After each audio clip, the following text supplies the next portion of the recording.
ጌታ መድኃኒዓለም ማንም ያላሰበው ያልጠበቀውን ለእኛ ለምስኪኖች ጌታ ይሰጠናል። ሰሩበት ወንበር አለ አይደል? መኪና አንድ ቀን የህፃናት ወንበር ሳይታሰርበት እያለ ያሳስበኛል። ሰይጣን መረጃ የሚሰጣችሁ ሊያሳብዳችሁ ሲፈልግ እየሰማችሁ ነው። ሰይጣን መረጃ ስለ አንድ ጉዳይ ሰይጣን ከጠየቃችሁ ሊሞላላችሁ ሳይሆን ይሄ ነገር ከሌለ ለምን ታንቃህ አትሞትም? እና አንድ ጊዜ አስታውሳለሁ አንድ እህት እኔን ማረጋጋቷ ነውና ወይ እንደው አይኔ ቢጠፋ በህይወት መቀጠል አይመስለኝም። አሁን ለአንድ አይነ ስውር እንደዚህ ይባላል። ይሄ እኮ ታንቀሙት እኮ አንዳንድ የኛ ሰው የምናጽናናበት ነገር አናውቀውም እኮ ይገርማችሁ። እንዲህ አይን ባይኖረኝ እኮ እንዴት እኖራለሁ አይባልም። ባታይም ችግር የለም ነው የሚባለው ለማጽናናት አይደል? አንዳንድ ጊዜ በማትለውጡት ነገር ጊዜያችሁን አታጥፉ። ደህና አደራችሁ፣ ደህና ዋላችሁ። እየሰማችሁ ነው። ክርስቲያን ጥሩ ክርስቲያን የሚባለው አንድ በሌለው ነገር እቅድ የማያወጣ፣ ሁለት በማይለውጠው ነገር ገንዘቡና ጊዜውን የማያጠፋ። ትልቁ ችግር በማትለውጡት ነገር ጊዜያችሁና ገንዘባችሁን ታጠፉና የምትለውጡት ነገር ያመልጣችኋል። እየሰማችሁ ነው። ለምሳሌ አንድ ሰው ልጅ እምቢ ቢለው አማራጩ ምንድነው? ሌላ ልጅ ማሳደግ ይቻላል፣ ሌላ በጎ ስራ መስራት ይቻላል። ሰይጣን ግን ሌላ ስራ እንዳይሰራ ምን ያደርገዋል? እዚህ ላይ ተቸክሎ እንዲቀር ያደርገዋል። ይህን እያኘከ ያላመጠ ተስፋ እንዲቆርጥ ያደርገዋል። ቅዱሳን አባቶቻችን ይህን አላደረጉም። ይጸልያሉ እንጂ አይሰለቹም እና በማይለውጡት ነገር ጊዜ አለማጠፍ። ሶስተኛው ካላችሁ ነገር ይልቅ የሌላችሁ ነገር እንደሚበልጥ አድርጎ ያሳያችኋል። ስጋችን ይልቅ የነፍሳችን ጉዳይ ይበልጣል፣ ከጊዜው ይልቅ የዘላለሙ ይበልጣል፣ ከምድራዊ ሐሳብ ይልቅ ሰማያዊው ሐሳብ ይበልጣል ብላችሁ በዚህ ቦታ የተገኛችሁ ወገኖቻችን በእግዚአብሔር ስም እንዴት ዋላችሁ? እንዴት ዋላችሁ? እንዴት ከረማችሁ? በየጊዜው በየቦታው በየምክንያቱ መስማት በምንችለው ልክ የሚነግረን መኖር በምንችለው መጠን የሚያስተምረን የምስጢርና የጥበብ ባለቤት ራሱ ምስጢርና ጥበብ የሆነ አምላካችንም አባታችንም እግዚአብሔር አንተዬ ዝም በል እንጂ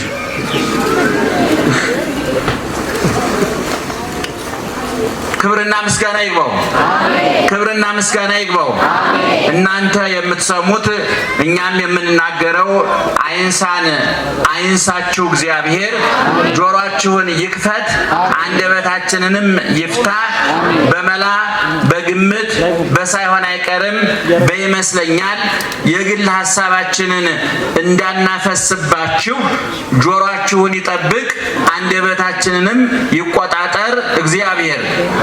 እንግዲህ እጥር ምጥን ሰብሰብ አድርገን ጥቂት ነገር እንነግራችኋለን። ምስጢሩን ጥበቡን ይግለጥልን እግዚአብሔር።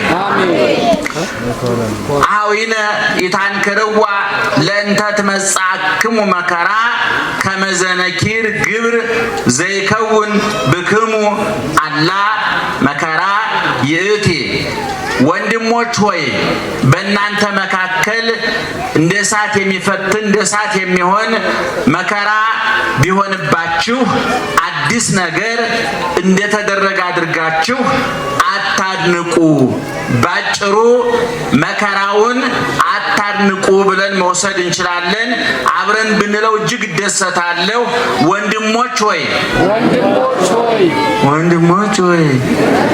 ኧረ ድምጻችሁ አይመጥንም። ወንድሞች ሆይ መከራውን አታድንቁ። ምኑን ምን አታርጉ? እነማን አዊነ ወንድሞች አንዱ ቃል፣ ሁለተኛው አታድንቁ ነው። ሶስተኛው እንዳይደነቅ የተደረገው ምንድነው? መከራ ነው። ይህ ቃል ታላቁ ሐዋርያ ቅዱስ ጴጥሮስ የተናገረው ቃል ነው። በአንደኛ ጴጥሮስ ምዕራፍ 4 ከቁጥር 12 ጀምሮ ያለ ቃል ቃል ነው። ቤታችሁ ገብታችሁ ብታነቡ ሙሉ ሐሳቡን፣ ሙሉ ምስጢሩን፣ ሙሉ ኃይለ ቃሉን ታገኙታላችሁ። እኔ ከዛ ቆንጥሬ ነው ያመጣሁት። በድጋሚ እግዚአብሔር ይግለጥልን። እንግዲህ መጽሐፍ ቅዱስ ያጻፈው ቅዱስ እግዚአብሔር ነው። የጻፉት ቅዱሳን ሰዎች ናቸው። ስለዚህ ያጻፈው እግዚአብሔር ቅዱስ ስለሆነ የጻፉትም ሰዎች ቅዱሳን ስለሆኑ ቃሉ ደግሞ ምን ይባላል? ቅዱስ ይባላል። መጽሐፍ ቅዱስን ስናጠና አንድ የሃይማኖት መጽሐፍ ሲጠና መጽሐፉን የጻፈው ሰው ሕይወት አብሮ ይጠናል። ታላቁ ሊቅ ዮሐንስ አፈወርቅ ይደልዎ ለዘ ያነብብ ቅድመ ይዝክር ስሞ ለበዓለ መጽሐፍ ወምዝ ያንብብ ወይምሃር መኑ ውእቱ ዘአስተናበራ። ታላቁ ሊቅ ዮሐንስ አፈወርቅ አንድ ሃይማኖታዊ መጽሐፍ የሚያነብ ሰው የመጽሐፉን ባለቤት ስም፣ ታሪክ ማጥናት አለበት፣ ሊያጠና ይገባዋል ይላል። የሮሜን መልእክት ስናጠና ጸሐፊውን ቅዱስ ጳውሎስን እናጠናለን። የተክለ ሃይማኖትን ገድል ስናጠና ተክለ ሃይማኖት ራሳቸውን እናጠናለን። ምክንያቱም ቅዱሳን የሚጠና ሕይወት፣ የሚነበብ ሕይወት፣ የተወነረ ሕይወት አላቸው። ብዙ ጊዜ እንደተናገርነው እንደምንናገረውም ኦርቶዶክሳውያን የተዋህዶ ቅዱሳንና ጻድቃን ሰማዕታት ሊቃውንት ክርስትናን ሰሙት፣ አመኑት፣ ኖሩት፣ የኖሩትን ጻፉት። ያመኑትን አወቁት፣ ያወቁትን ኖሩት፣ የኖሩትን ጻፉት። ስለዚህ ክርስትና የነፍሳቸው ጭማቂ፣ የሕይወታቸው ፍልቃቂ፣ የታሪካቸው አንዱ አካል ነው። ልባቸው ያሰበውን አንደበታቸው ይናገረዋል። አንደበታቸው የተናገረውን ኑሯቸው፣ ሕይወታቸው ይኖረዋል። ምክንያቱም ኢየሱስ ክርስቶስ የቃልም የተግባርም መምህር ነው። ቅዱሳን ደግሞ የእሱ ተማሪዎች ናቸው። እንደምታውቁት ክርስትና ሲጠና በዋናነት የሚጠናው የክርስትና ውሃ ልክና መሰረት መደምደሚያና ጉልላት ኢየሱስ ክርስቶስ ነው። የኢየሱስ ክርስቶስ የሕይወት ታሪክ እንደው በሰውኛው እንደው መቃብሩ ላይ አንድ የሞተ ሰው ታሪክ ሲቀበር የገሌ የሕይወት ታሪክ ያቶ ገሌ፣ የወይዘሮ ገሌ፣ የዶክተር፣ የፕሮፌሰር ወይም የአቡነ ገሌ ታሪክ ተብሎ እንደሚነበበው ቀራኒ ጎልጎታ መቃብር ላይ የኢየሱስ ክርስቶስ የሕይወት ታሪኩ ይነበብ። ከየት ተነስቶ በየት አልፎ የት ደርሶ ዛሬ ሞተ የሚለው ይታይ ቢባል አጭር፣ ግልጽ፣ ቀላል ታሪክ ነው። ከሰማይ ወረደ፣ ከድንግል ተወለደ፣ በበረት ተጣለ፣ በጨርቅ ተጠቀለለ፣ በዮሴፍ ቤት ለእናቱ ለድንግል ማርያም ለአሳዳጊ አባቱ ለዮሴፍ እየታዘዘ ኖረ። በ30 ዓመቱ በዮርዳኖስ ወንዝ በዮሐንስ እጅ ተጠመቀ። በቆሮንቶስ ምድረ በዳ 40 ቀን 40 ሌሊት ጾመ። ከዛ ወጥቶ 3 ዓመት ከ3 ወር 3 አይነት ስራ ሰራ። አንደኛ ትምህርት አስተማረ፣ ሁለተኛ ድንቅ ተአምር አደረገ፣ ሶስተኛ በጎ ነገር ሰራ ተብሎ ሊተረክ ይችላል። በዚህ ውስጥ ኢየሱስ ክርስቶስ እኛ የምናከናውናቸውን ማህበራዊ ጉዳዮች አከናውኗል። እኛ የምናከናውናቸው ማህበራዊ ጉዳዮች 3 ናቸው። ሰርግ እንጠራለን፣ ለቅሶ እንደርሳለን፣ በሽተኛ እንጠይቃለን። ይሄን ያላደረገ ሰው የአእምሮ ጤንነት ማህበራዊ ህይወቱ ብቻ ሳይሆን የአእምሮ ጤንነቱም አደጋ ላይ ወድቋል ማለት ነው። አንዳንድ ሰዎች ሰርግም አልሄድም ለቅሶም አልሄድም የሚለው በራቸውን የሚዘጉ ሰዎች አሉ። ሰርግ ሲሆን የማይመጡ ለቅሶም የማይመጡ እነዚህ ምናልባት የጊዜ ጉዳይ እንጂ ሊያብዱ ይችላሉ። ሰው ለቅሶ መሄድ አለበት፣ ሰርግ መሄድ አለበት። በሚለቀስበት ጊዜ ካላለቀሰ፣ በሚሳቅበት ጊዜ ካልሳቀ ከሀዘንና ከለቅሶ ውጭ ሶስተኛው ቦታ የለም። ሶስተኛው ቦታ እብደት ነውና ሊያብድ እያኮበኮ ነው ማለት ነው። እኔ እዚህ ውስጥ ያላችሁ ሴቶች ባሎቻቸው ለቅሶ አንሄድም ካሏችሁ ተጠራጠሯቸው። አቋርጠው ሊያብዱ ይችላሉ። እውነቴን ነው የምላችሁ። ለቅሶ መሄድ አለበት። አንድ ሰው ለቅሶ አንሄድም የሚል ለምን እንደው የማይሄድ ለምን ነው ቀብርማ ለምን እንኳን ገብተህ ቁጭ ማለት እኔ እሄዳለሁ። የዝንፎ ለምን እንደው የማትበለው ነገ አንተ ትቀበር የለ እንዴ? ለምን ነው ሰርግ የማትሄደው? ነገ ትድር የለ እንዴ? ባትድር እንኳን ተድር የለ እንዴ? ስለዚህ ኢየሱስ ክርስቶስ ይገርማቸዋል። በ3 ዓመት ከ3 ወር በእኛ መካከል ሲኖር እነዚህ ማህበራዊ ጉዳዮች ተወጥቷል። ሰርግ ቤት ተጠርቶ መጥቷል። እናቱ ተጠርታ መታ ነበረ። ተማሪዎቹን አስከትሎ መጣ። የመጣው ውሃውን ወይን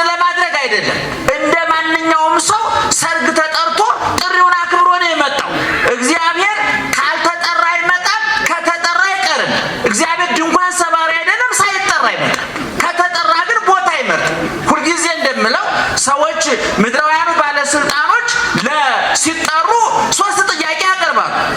አንደኛ የምንጎበኘው ቦታ ለክብራችን ይመጥናል ወይ? ሁለተኛ ለደህንነታችን አስተማማኝ ነው ወይ? ሶስተኛ በጉብኝታችን ምን ውጤት እናመጣለን? ትርፉ ምንድን ነው ብሎ ይጠይቃል። እውነት ነው፣ መጠየቅ አለባቸው። ኢየሱስ ክርስቶስ ሲጠራ ለክብሬ ይመጥናል ወይ ብሎ አይጠይቅም። ከበረት የበለጠ ቆሻሻ ለክብር የማይመጥን ቦታ የለም። እዛ ቦታ ተወልዷል እግዚአብሔር። ለደህንነት አስተማማኝ ነው ወይ አይልም። ከመስቀል የበለጠ ለደህንነት አስጊ የመከራ ቦታ የለም። መስቀል ላይ ተገኝቷል እግዚአብሔር። የጉብኝቱ ውጤት ምንድን ነው ብሎ አይጠይቅም እግዚአብሔር። ሐሞት፣ ኮምጣጤ፣ ችንካርና ጅራፍ እንደሆነ ያውቀዋል።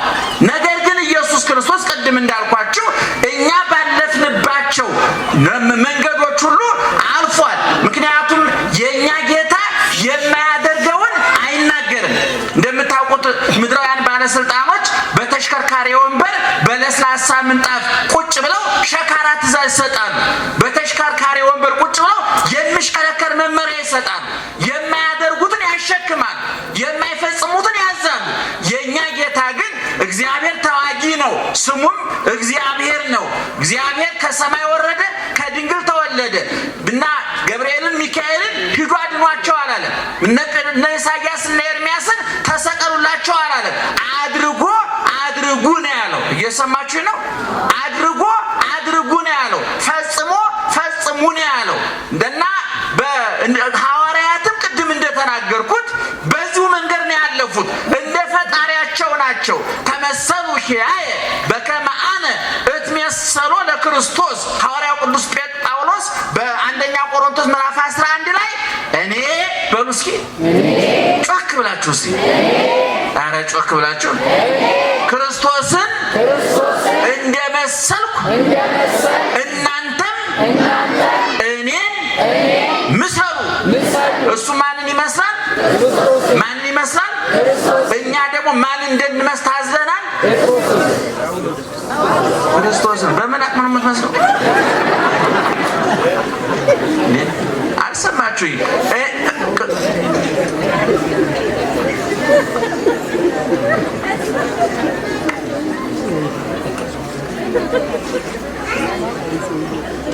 ይቅርታ፣ የመረጃ ክፍተት እንዳይፈጠር ነጠላ ላይ የሆነ ነገር ለጥፎ እያስለቀኩኝ ነው። ዓለም ላይ ትልቁ ጦርነት የመረጃ ክፍተት ነው ይባላል እና ምንም እየተከናወነ አይደለም ማለት ነው። የማታዩ ሰዎች ደህና ዋላችሁ? ነቅታችሁ ስሙን። እኔ ማንን እመስላለሁ አለ ቅዱስ ጳውሎስ። እሺ እናንተ ደግሞ ማንን ምሰሉ አለ? ማንን? ቅዱስ ጳውሎስን። አሁን ይሄን ነገር እኔም ሰባኪ ነኝ ለስሙ አይደለ? እኔን ምሰሉ ብዬ አልናገርም። ስከሩ ቢሆንስ፣ ተደባደቡ ቢሆንስ፣ አመንዝሩ ቢሆንስ፣ ዋሹ ቅጠፉ ቢሆንስ፣ ቅዱሳን አባቶቻችን ግን የደረሱበትን ደረጃ ስለሚያውቁት አፋቸውን ሞልተው ማንን ምሰሉ ይላሉ? እኔን ምሰሉ ይላሉ። እና ቅድም እንደተናገርኩት ኢየሱስ ክርስቶስ ከተወለደበት እስከሚያርግበት ጊዜ ድረስ ያለው የሕይወት ታሪኩ እዚህ ቦታ በላ፣ ጠጣ፣ ተደሰተ፣ ተዝናና ተብሎ አልተጻፈለትም። ምናልባት ለባህሪው አይስማማውም ብቻ ብለን የምናልፈው አይደለም። ነገር ግን የትም ቦታ እንዲያውም ታላቁ ሊቅ ዮሐንስ አፈወርቅ መነኮሳት አባቶቻችን ሲያስተምር ብናል ኦ መነኮስ ባይቴ ሰማይከ ከመ ሰሐቀ ክርስቶስ። አንተ መነኮስ ክርስቶስ በቀራንዮ ላይ ራሱ ላይ የደፋውን የሾህ አክሊል ምሳሌ የሆነውን ቆብ የደፋ የለበሰውን ቀሚስ የለበስ የተገረፈውን ግርፋት የምታስታውሰን አንተ መነኩሴ መነኮስ አሰምተህ የምትስቀው ክርስቶስ ሳቀ ተብሎ ተጽፏል ይላል። ኢየሱስ ክርስቶስ ተደሰተ ተብሎ ተጽፏል። እኛ በሚገባን ቋንቋ፣ እኛ በምንረዳው ቋንቋ። አለቀሰ ተብሎ ግን በስፋት 3 ጊዜ ተጽፏል። ኢየሱስ ክርስቶስ 3 አራት ወር በማርያም ከጀርባ ነው እናንተን አይደለም። ደህና ዋላችሁ? እነ ኢዮቤ ሲያስተምሩ ቢወራም ችግር እነ ኢዮቤ ትዕግስተኛ ናቸው፣ ታውቋቸዋላችሁ። እኔ ግን ትዕግስት የሚባል አልፈጠረብኝ እና ትዕግስት በሩሶች ነው ማቀው ትዕግስት የለኝም። በጣም ብዙ ችግር አለና ባይወራ በጣም ነው ደስ የሚለው። የዓይነ ስውራን ደግሞ ይገርማቸዋል። ጆሮአችን ከዲሽ ጣራችሁ ከሰቀላችሁ ዲሽ የኛ ጆሮ ይበልጣል። ከርቀት ነው የሚስበው። ምክንያቱም ዓይናችን አልወሰደም። እዚህ ላይ ነው ደብል አድርጎ የሰጠና እናንተ የማሰሙት ሁሉ እኛ እንሰማዋለን። ይገርማቸዋል። ደህና ዋላችሁ። እና ልነግራችሁ የፈለኩት ምንድነው ክርስትና በመከራ ውስጥ ያለፈ ሃይማኖት ነው። ክርስትና እንደምታውቁት ክርስቶስ ከሚለው ውድ ስም የተፈለቀቀ ነው። የወርቅ ፍልቃቄ ምንድነው? ወርቅ ነው አይደለ? ክርስትና የተፈለቀቀው ክርስቶስ ከተባለው ወርቅ ስም ነው። እና ክርስትና ከክርስቶስ ከተወሰደ ክርስቶስ ክርስትናውን እንዴት አድርጎ እንደመሰረተው ማየት ያስፈልጋል። ቅድም እንደተናገርኩት በበረት ተወለደ፣ በጨርቅ ተጠቀለለ፣ ተሰደደ፣ ተራበ፣ ተጠማ፣ ተሰደበ፣ ተሰቀለ፣ ተቸነከረ፣ ተገረፈ፣ በጥፊ ተመታ፣ ምራቅ ተተፋበት፣ ሐሞት ኮምጣጤ ጠጣ፣ የሸዋድ ተደፋበት፣ ተጠማሁ እያለ ሞተ፣ ተገነዘ፣ ተቀበረ፣ ተነሳ፣ አረገ፣ ዳግመኛ መልሶ ምን ይሆናል? ይመጣል። አሁን በዚህ ታሪክ ውስጥ ነው። በዚህ ታሪክ ውስጥ ብርን፣ ወርቅን፣ መብልን፣ መጠጥን፣ ሹመትን፣ ቅንጦትን፣ ተድላን፣ ደስታን የሚመለከት ነገር ጠቅሰናል። በዚህ ውስጥ አልጠቀስም። ስለዚህ ቅዱስ ጴጥሮስ እየነገረን ያለው ምንድነው? አኀዊነ ኢታንክርዋ ለእንተ ትመጽአክሙ መከራ ከመ ዘነኪር ግብር ዘይከውን ብክሙ። ወንድሞች ሆይ መከራ ሲደርስባችሁ አታርንቁ። መከራው በእናንተ የተጀመረ አይደለም። ከእናንተ በፊት ክርስትናውን የመሰረተው ክርስቶስ ጸድቅ ኃይል ጻድቅ፣ እቀደስ ኃይል ቅዱስ፣ እሾም ኃይል ሹም ሁሉ ሞልቶ የተረፈው ጌታችን እሱ በበረት ከመወለድ ጀምሮ በባዶ መቃብር እስከ መቀበር ድረስ መከራ ተቀብሏል። ስለዚህ እናንተ የሚደርስባችሁን መከራ አታርንቁት፣ ከመከራው ይልቅ ውጤቱን አድንቁ አለ። ደህና ዋላችሁ። እመቤታችን ታውቃላችሁ ጸሎት አላት በሉቃስ ወንጌል ውስጥ። ቅዱስ ሉቃስ እመቤታችን የዘመረችውን መዝሙር የዘመረችውን ዝማሬ የብሉይ ኪዳን ዕውቀቷን በደንብ አድርጎ ጽፎላታል። በሉቃስ ወንጌል ምዕራፍ 1 ቁጥር 37 ጀምሮ ስታነቡ በዚህ ውስጥ ምንድነው ማርያምም ማለች ብለን ምንድነው የምንለው? ነፍሴ እግዚአብሔርን ምን ታደርገዋለች?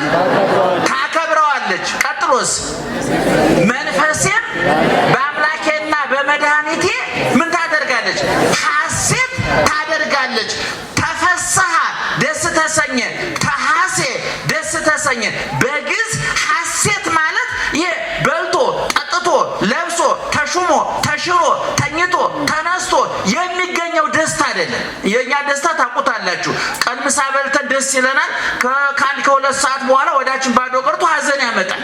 የዛ ዓለም መጠጡ፣ ምግቡ፣ ሹመቱ፣ ሽልማቱ ሁሉም ነገር ያልፋል። አይተነዋል። እውነቱን ለመናገር ዛሬ እንዝናና ብላችሁ ወደ አንድ ቦታ ብትሄዱ ያንን ቦታ እስከምታዩ ድረስ ትቸኩላላችሁ። ካያችሁት በኋላ ግን ትሰለቹታላችሁ።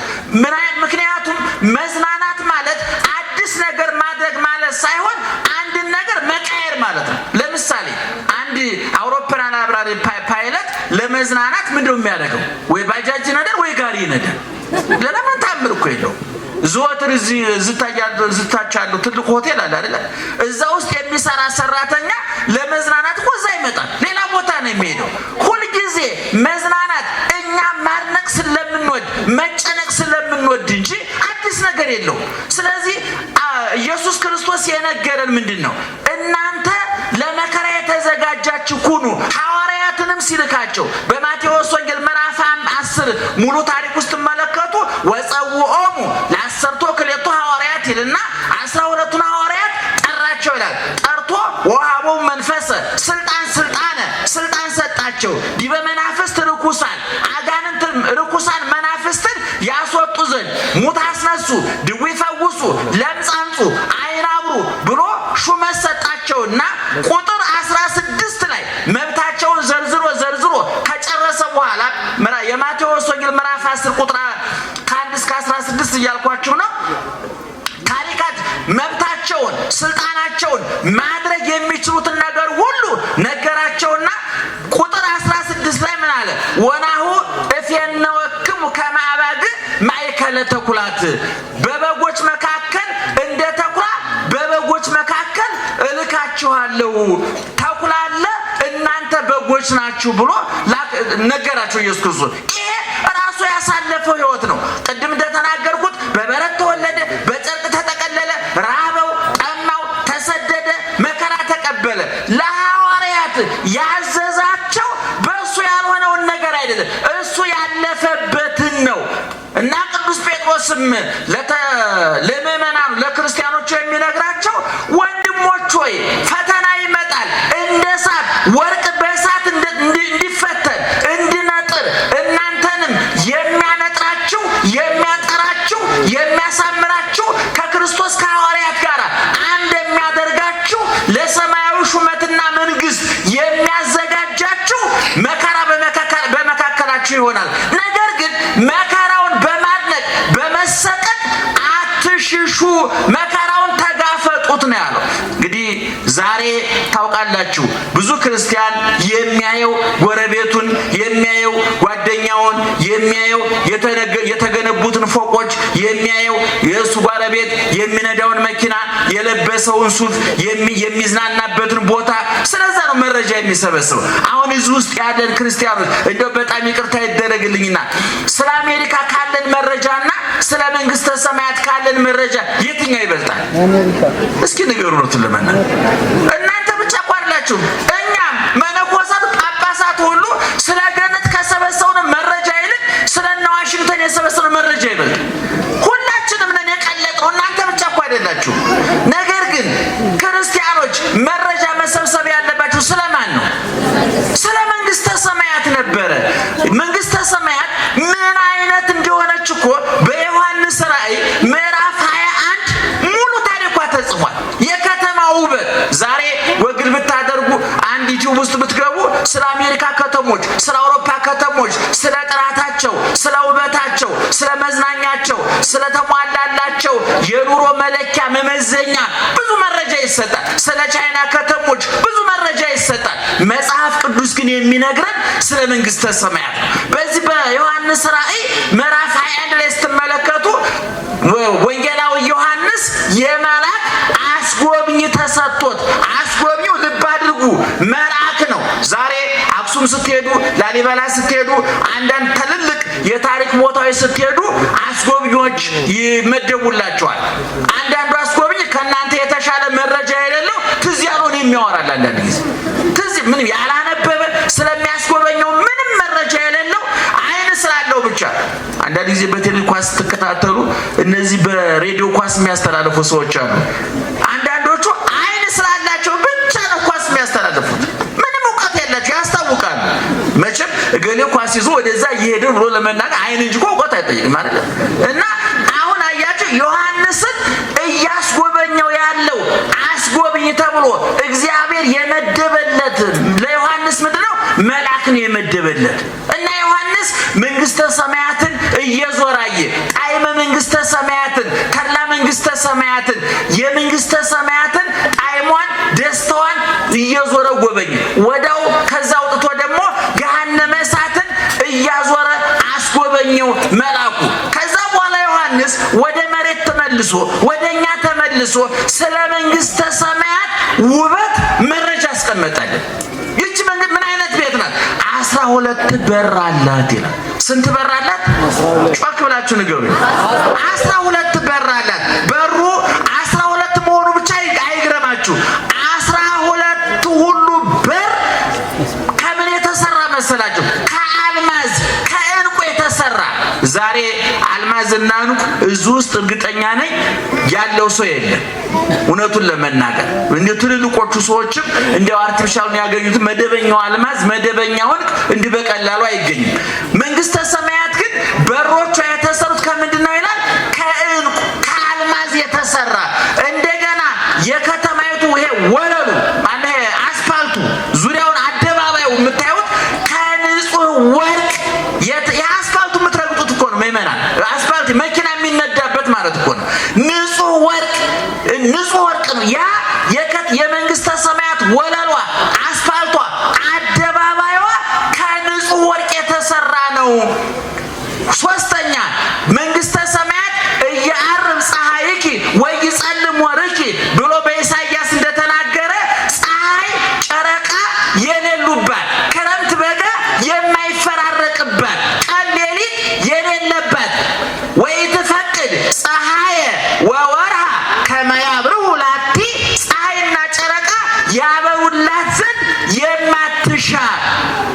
ደስ ይላል። ምእመናን ዛሬ የኤሌክትሪክ ዋጋ ምን ያህል እንደሆነ ታውቃላችሁ? ለዛውም ሲመጣ እኮ ነው አይደል? ለዛውም ከመጣም ቢመጣም ችግር ነው። ዋጋው ብዙ ስለሆነ ቢቀርም መከራው ጨለማ ስለሆነ ሁለቱም አደጋ ነው። ውሃውን ታውቃላችሁ? ቢመጣ የደፈረሰ ውሃ ነው። ቢቀርም እንደው ቧንቧው ራሱ ውሃ ጠምቶ ደርቋል። ይገርማችኋል። ታውቁታላችሁ በየቤቱ እንደው ኢትዮጵያውያን እንደው በሳይንስ መመዘኛ እኔ አንዳንድ ጊዜ ሳይንስ ስላመጋገብ የጻፈውን ስናነብ እንደው በእውነት የኢትዮጵያ ሕዝብ ቫይታሚን እግዚአብሔር ራሱ በእንቅልፉ ልቡ እያዋጠው የሚኖር እንጂ እንዳመጋገባችሁ የለንም። እኔ ሳይንሱ መረጃ በነገራችን ላይ ምእመናን ስለማታገኙት ምግብ መረጃ ሰብስቡ። የብደት ዋዜማ ይሄ ነው። ስጋ ፕሮቲን አለው ብለህ መሰብሰብ ያለብህ እኪስ የስጋ መግዣ መሆኑን አረጋግጠህ። አዛኝን ማርያም ነው የምላችሁ። ወተት መግዛት ካልቻል ወተት ካልሸመ ነው ምን አገባ ቢኖር ባይኖር የማታገኘው የብደት ዋዜማ ማለት የማያገኙትን ነገር መመኘት ነው። እየሰማችሁ ነው? እኔ አንድ ሰው ጤነኛ ሆኖ መኖር ከፈለገ 3 ነገር ማድረግ አለበት። አንደኛ በሌለው ነገር እቅድ አለማውጣት። ብዙ ሰው ክርስቲያኖች ገደል የሚገቡት በሌላቸው ነገር በጀት ይመድባሉ። በቃ በዚህ ወር መኪና ገዛለሁ። ሰውየው እኮ እንኳን መኪና ጫማ መግዣ እኮ የለው። ይሄ ሰውዬ በእርግጠኝነት በዚህ ወር በመኪና ሊገጭ ይችላል። እሱ በጀት አያስፈልገው። ሰው በሌለው ነገር እቅድ አይወጣም። ሀገሮች እንኳን ለምሳሌ አሜሪካ የምትበጅተው በጀትና የኛ ሀገር የምትበጅተው በጀት አንድ ነው እንዴ? ምናልባት አሜሪካ ለአንድ ፕሮጀክት የመደበችው በጀት ለኛ መንግስት የዓመት በጀት ሊሆን ይችላል። አይ ማን ከማን ያንሳል ብሎ እንደ አሜሪካ በጅታለው ካለ ምን ሊፈጠር እንደሚችል እግዚአብሔርም እኛ መንግስትም ያውቃል። ስለዚህ ሁልጊዜ እየሰማችሁ ነው። የጤነኝነት የሰላማዊ ኑሮ አንዱ መለኪያ በሌለ ነገር እቅድ አለማውጣት። በሌላችሁ ነገር እቅድ አታውጡ። ስለሌላችሁ ነገር መረጃ አትሰብስቡ። እኔ ለምሳሌ አይነ ስውር ነኝ። ስዕል ለመሳል ምን ያስፈልጋል ብዬ ጠይቄ አላውቅም። ምን ያደርግ ለምንድን ነው ጠይቀው? ምን ይሰራል? ስራ ለማንሰራው ነገር ምን ያደርግልኛል? ሹፌር ብሆን አንድ ቀን ብዬ ተመኝቼ አላውቅም። ለምን ደሞ ነው አይነ ሳይኖር ደሞ ነው። በሌላችሁ ነገር እቅድ አይወጣም። እየሰማችሁ ነው? በደንብ ስሙኝ። በትዳር ውስጥ ያላችሁ ባልና ሚስቶች ማታ ቁጭ ብላ ስትወያዩ በደሞዛችሁ ልክ ነው እቅድ የሚወጣው። ብዙ ሰው ከአቅሙ በላይ እያቀደ ነው ከአቅሙ በታች እየኖረ ያለ እና አንዱ ከአቅም በላይ እቅድ አለማውጣት። ሁለተኛስ በማትለውጡት ነገር ጊዜ ማጥፋት። ብዙዎቻችን በማንለውጠው ነገር ጊዜ ማጥፋት እንወዳለን። በቃ አንድ ችግር ከደረሰባችሁ ያ ችግር ከናንተ በፊትም ነበረ፣ በእናንተ ጊዜም አለ፣ ከናንተ በኋላም አለ። ለምሳሌ አግብታችሁ ልጅ እምቢ ቢላችሁ የተአምር ነገር ነው፣ አዲስ ነገር ነው። እናንተ የመጀመሪያ ናችሁ፣ እናንተ የመጨረሻ ናችሁ። ለዛ ውስጥ ላይ መንግስት ልጅ መውለድ የመንግስተ ሰማያት የይለፍ ወረቀት ነው እንዴ? ባይወለድስ? ድንግል ማርያም አንድ ወልዳ እኮ ሔዋን 60 ነው የወለደችው። 60 ሁሉ የት እንደገቡ እሷና አዳም ናቸው የሚያውቁ። ምንም መረጃ የለንም። ባክነው ነው የቀሩ። ድንግል ማርያም አንድ ወልዳ እነ ኤልሳቤጥ ዮሐንስ አንድ ወልዶ ኧረ ሳይወልዱ ተባርከዋል። መውለድ እኮ ይሄ ከመላእክት ጋር የምንመሳሰልበት እኮ ከእንስሳት ጋር ነው የምንመሳሰለው። አንተ 4 ልጅ ካለ የሆነች ላም እኮ 4 ጥጃ አላት። ምንም አንተ የሆነች በቃ 4 ልጅ ወልዳል። ምንም ተአምር የለውም። አንተ ጻድቅ ስለሆንክ አይደለም የወለድከው፣ ቅዱስ ስለሆንክ አይደለም የወለድከው። የሰው ዘር መቀጠል ስላለበት እግዚአብሔር ስለፈቀደ ነው። ስለዚህ እኔ አግብታችሁ ልጅ እምቢ ቢላችሁ ልጅ እምቢ ካለ አማራጭ የለም ወይ? እየሰማችሁ ነው?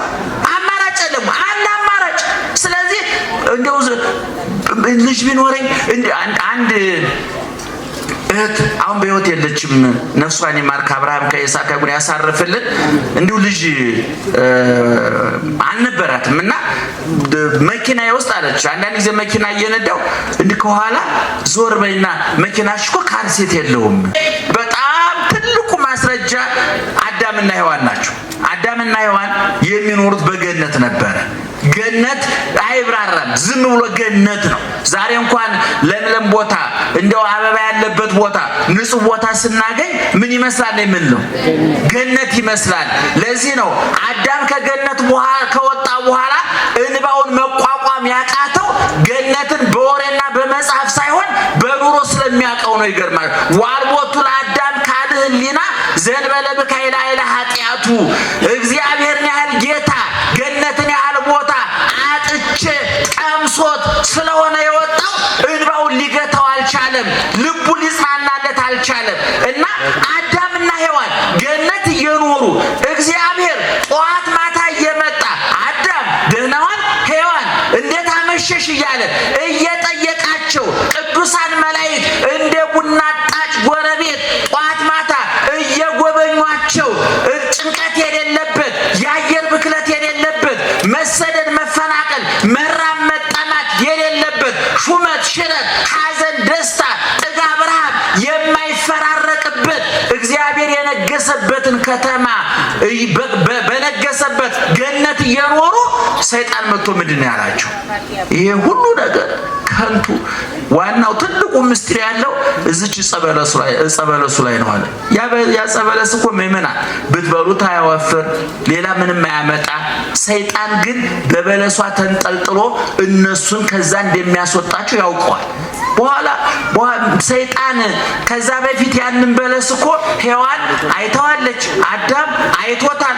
ግን አላጤኑትም፣ አላስተዋሉትም። እግዚአብሔር ጋር ስለነበሩ ያላቸው በዝቶባቸው እያደነቁ ያንን ለማስተዋያ ጊዜ አልነበራቸውም። ሰይጣን መረጃውን ከሰጣቸው በኋላ ግን ሔዋን ቅጠሉ አምሮ ፍሬው ጣፍጦ ታያል። ከመሰናይ ፍሬው ለበሊ በቃ ውበት ጨምሮ ታያል። ሽታው ማረካል፣ መልኩ ማረካል። ጣዕሙ ሳትበለው አስጎመጃትና ያችን የማትበላ የበለስ ፍሬ በልተው እነሱም ከእግዚአብሔር ተገነጠሉ፣ እኛም እንገነጠሉ። ዛሬ እናንተ የደረሰባችሁ መከራ፣ ዓለሙ ላይ እየደረሰ ያለው መከራ፣ እኛም ላይ ያለው የደረሰው መከራ አዳምና ሔዋን ካላቸው ብዙ ነገር ይልቅ በሌላቸው ጥቂት ነገር ላይ በመንጠልጠል አቅልጠውን ነው የነሱ ነው። ስለዚህ ምእመናን እነዚህ ያላችሁ ነገር ብዙ ነው። ተኝታችሁ ተነስታችኋል። ዓይናችሁ ያያል፣ ጆሮአችሁ ይሰማል፣ ደማችሁ እየተሰራጨ ኩላሊታችሁ ጉበታችሁ እየሰራ ነው። መሽቶ እየነጋ ነው። እየተነፈስን ነው።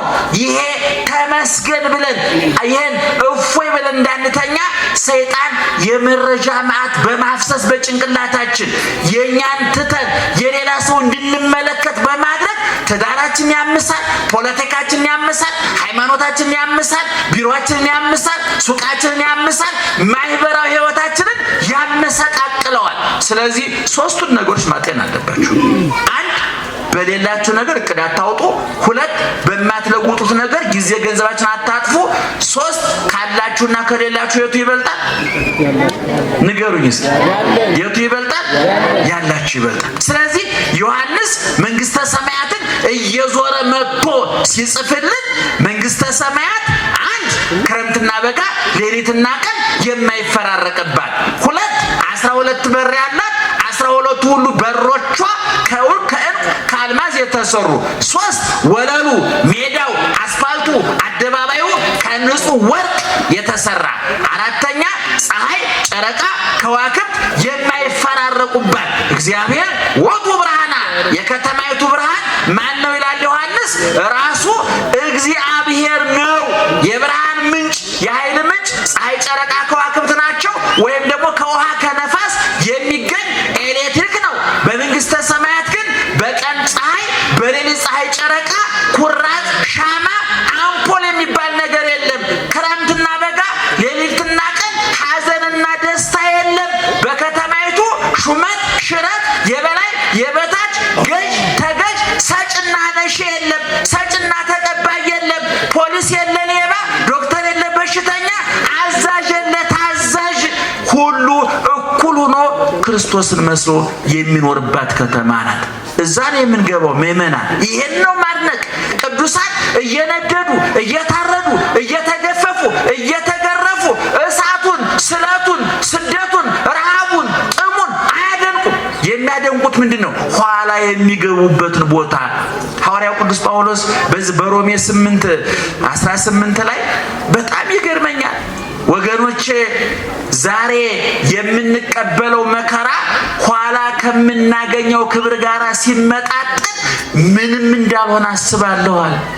ለዛውም እኮ እኛ መከራ እኮ አልተቀበልንም። ታውቁታላችሁ አይደለም? የኛ መከራ ከኛ ውስጥ የሚመጣ ነው። ከፍላጎታችን ከምኞታችን የሚመጣ ነው። ካለመደማመጥ የሚመጣ ነው። ካለመግባባት የሚመጣ ነው።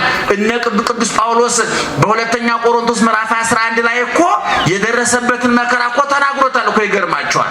በቀን በሌሊት በበጋ በክረም በባይስ በባህር በየብስ ባመነው በካደው በዘመዱ በባይዱ እንከራተታለሁ።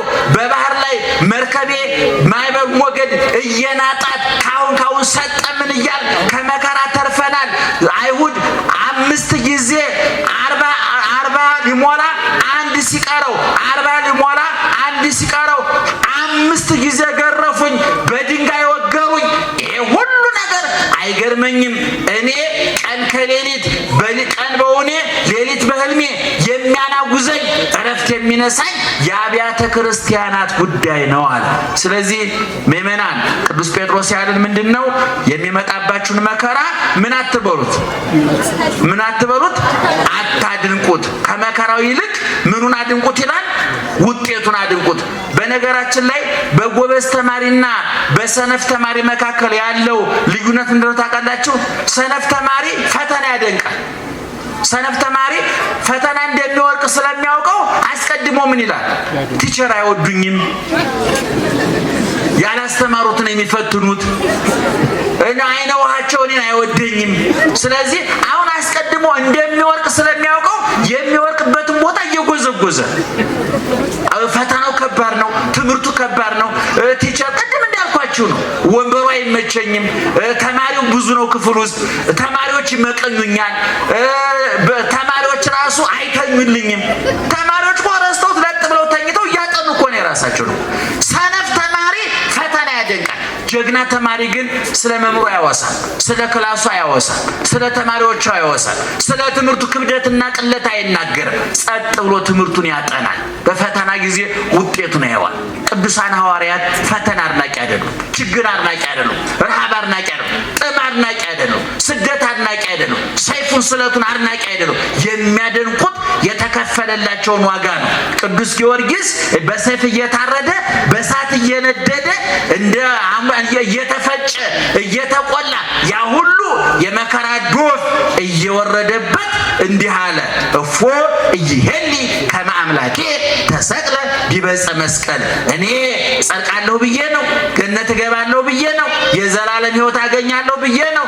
ብታረድ እከብርበታለሁ፣ ብነድ እቀደስበታለሁ፣ ብገፈፍ ብገረፍ የብርሃን ልብስ እለብስበታለሁ። እኔ ብራብ ብጠማ የሕይወት እንጀራ የሕይወቷ እበላበታለሁ፣ እጠጣበታለሁ። እስር ቤት ብገባ መንግስተ ሰማያት እገባበታለሁ። የኔ ጌታ ቀራንዮ ላይ ያን ሁሉ ዋጋ የከፈለው ምን አገኛለሁ ብሎ ነው? እሱን አላስብም ወይ? ክርስቲያን 2 ዓይን ሊኖረው ይገባል። ደህና ዋላችሁ? ስንት ዓይን? 2 ዓይን ሊኖረው ይገባል። አንዱ ቀራንዮ ላይ በመስቀል የተሰቀለውን ጌታ በቁስሉ ውስጥ ከነ ፍቅሩ የሚያይ፣ ሁለተኛው ዓይን ወደ ሰማይ ወጥቶ ክርስቶስን በአባቱ ቀኝ በዙፋኑ በጌትነቱ ከነ ክብሩ የሚያይ።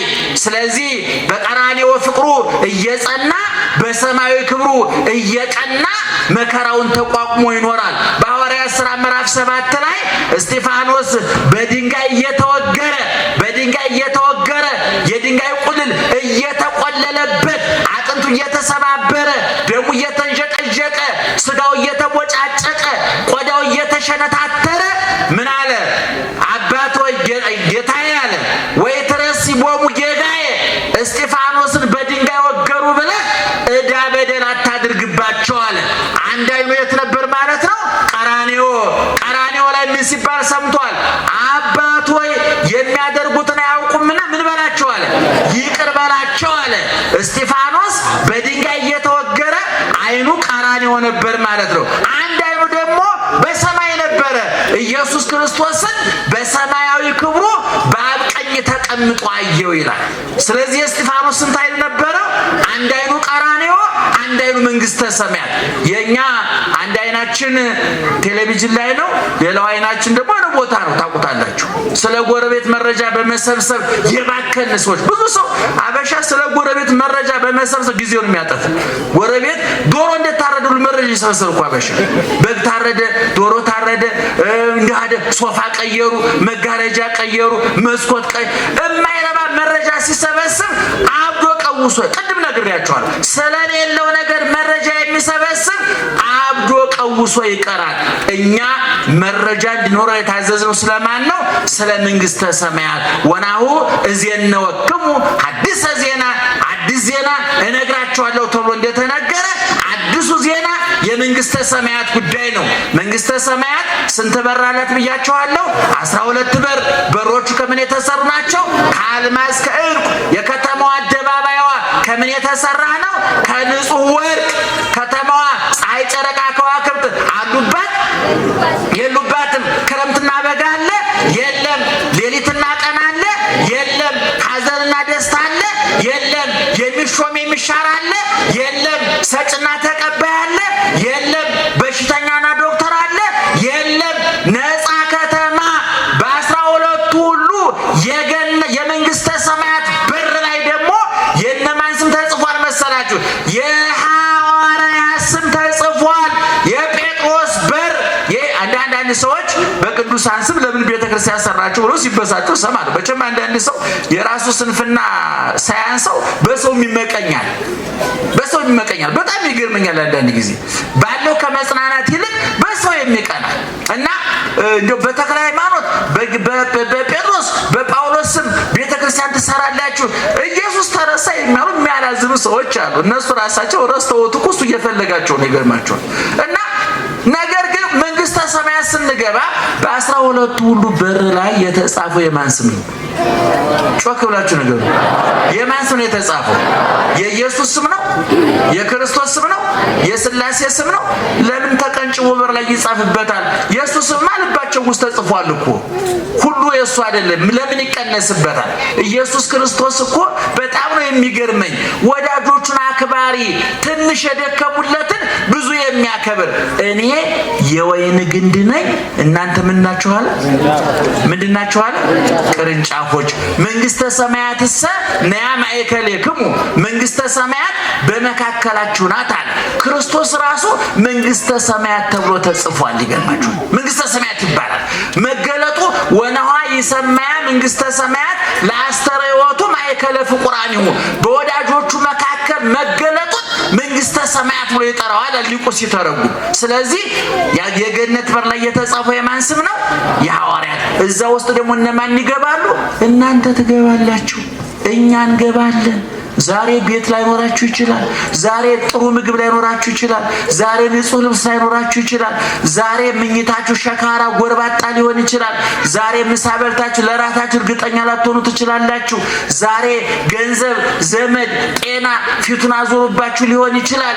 ኋላ ግን በእግዚአብሔር መንግስት እዛ የምንሾመው የምንነግሰው የንጉሱ አልጋ ወራሾች እኛ ነን። እኛ የማን ልጆች ነን? የክርስቶስ መንግስት የሚወርሱ እነማን ናቸው? እኛ እዛ እንገባለን። ስለዚህ ወገኖቼ በማማረር በማጉረምረም ጊዜያችሁን አታባክኑ። ችግራችሁን በመቁጠር ጊዜያችሁን አታባክኑ። በሽታችሁን በመቁጠር ጊዜያችሁን አታባክኑ። ያቆሰሏችሁን በመቁጠር ጊዜያችሁን አታባክኑ። የቆሰለላችሁን አስቡት። ደህና ደሩ።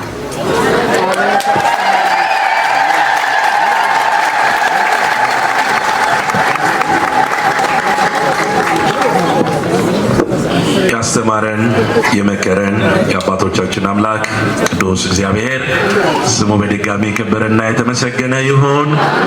ላስተማሩን ለመከሩን መምህራችን የህፃናት ከኋላ